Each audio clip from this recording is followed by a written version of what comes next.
안녕하세요. 오늘 이 시간에는 정말 절망적인 상황 속에서 피어난 기적 같은 이야기를 하나 들려드릴까 합니다.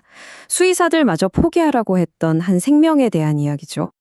모든 건 한 가족이 그들의 소중한 반려견, 구름이에 대해 정말 청천벽력 같은 소식을 들으면서 시작됩니다. 암이 발견됐다는 것도 충격이었지만 수의사가 내린 예후는 더 끔찍했습니다. 남은 시간이 딱 한 달뿐이라는 거였죠. 아니, 대체 구루미에게 무슨 일이 있었던 걸까요? 진단명은 악성 흑색종, 정말 지독한 형태의 암이었습니다. 자, 이 초기 스캔 사진을 한번 보세요. 암이 한 군데에만 있는 게 아니었죠? 보시다시피 온 몸으로 다 퍼져 있었어요. 이걸 다발성 전이라고 하는데 말 그대로 몸 전체가 암세포에 점령당한 상태였습니다. 그러니까 악성 흑색 종이 폐, 간, 비장까지 몸 전체에 퍼졌고 남은 시간은 한 달.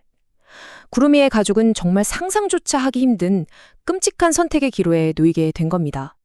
보통 이런 상황이면 아주 강력한 항암 치료, 그러니까 고강도 화학요법을 생각하겠죠. 하지만 여기엔 엄청난 위험이 뒤따랐습니다. 가족들은 고민에 빠졌어요. 이 공격적인 치료가 구루미의 마지막 시간을 더 고통스럽게 만들 게 거의 확실했거든요. 그래서 그들은 완전히 다른 길을 가기로 결심합니다. 그들이 선택한 건 바로 통합적 대사 항암 치료라는 거였어요. 이건 암을 바라보는 관점 자체가 완전히 다른 접근법입니다.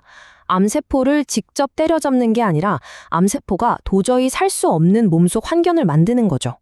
자, 그럼 이 새로운 전략이 대체 뭔지 좀 더 자세히 들여다볼까요?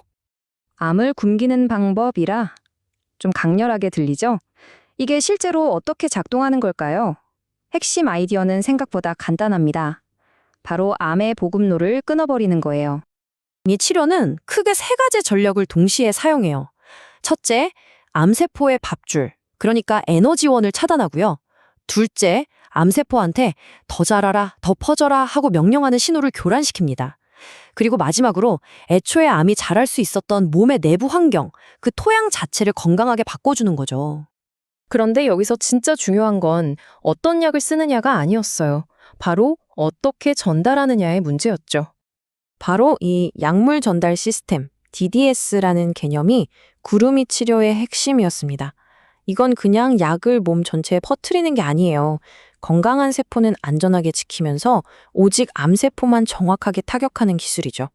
덕분에 구루미는 그 끔찍한 부작용 없이 치료를 받을 수 있었던 겁니다. 자, 그렇게 두 달이 흘렀습니다. 분명 한 달밖에 못 산다고 했던 구루미, 과연 이 혁신적인 치료법으로 어떤 결과가 나왔을까요? 결과는 정말 말 그대로 놀라웠습니다. 두 달 만에 구름이 온몸에 퍼져 있던 종양들의 크기가 10%에서 20%까지 줄어든 게 확인됐어요. 생각해 보세요. 시한부 선고를 받았는데 종양이 줄어들다니. 이건 정말 믿기 힘든 결과였죠. 하지만 진짜 중요한 건 스캔 사진 속 숫자가 아니었어요. 진짜 성공은 구루미의 일상에서 보였습니다. 고통이 사라졌고 다시 활기를 되찾았고 밥도 잘 먹었죠. 무엇보다 부작용이 전혀 없었어요. 이게 진짜 성공의 증거 아닐까요? 결국 한 달 시한부 선고를 받고 두 달 뒤, 구루미는 고통 없이 활기찬 삶을 되찾았습니다.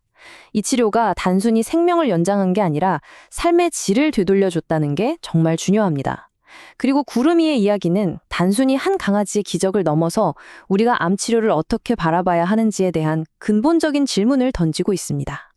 종양이 아닌 지형. 네, 바로 이겁니다.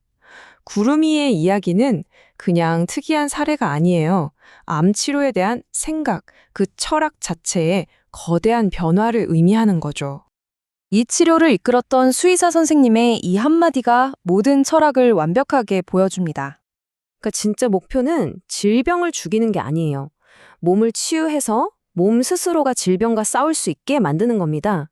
우리 몸의 내부 환경, 그 지형을 암이 살 수 없는 곳으로 바꾸는 것, 그게 핵심인 거죠. 그리고 구루미의 이야기는 우리에게 마지막으로 아주 중요한 질문 하나를 남깁니다. 바로 이 슬라이드에 있는 질문이죠. 과연 미래의 치료는 질병과 싸우는 것일까요? 아니면 환자 그 자체를 치유하는 것일까요?